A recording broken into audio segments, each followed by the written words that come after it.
আলামিন ভাইও হ্যাঁ এই জামাই কিন্তু বুঝি কারা? খাদ্য ভাই জামাই বলো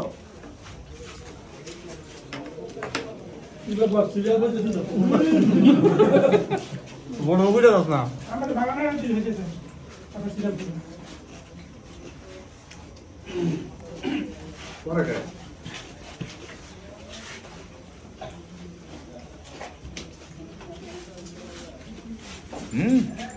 দুবাই আর নে ভালো লাগে না আমরা বলি না আমরা আছি তো না না ওই যে হ্যাঁ অটোলা রাখো কাছে যদি না কাছে যদি মোটরসাইকেল দিয়ে ভাঙা যদি করে যায় যে যে আইসে যে সময় শাটার লাগায়া পড়ে আমি বুঝছি বাবা আলামিনে কই তো আছে আছে আপনি তো আইছি আলামিন ভাই এমনই না মোটামুটি ঘটনাটা আজকে ধরে দিলাম বন্ধ বাংলা এই বরাবর গেলে বলা দিও তো দুবার ফোন মানে আমি হাজার টাকা দেবো বল আমি মেসেজ করে কোন মুই হইতাছে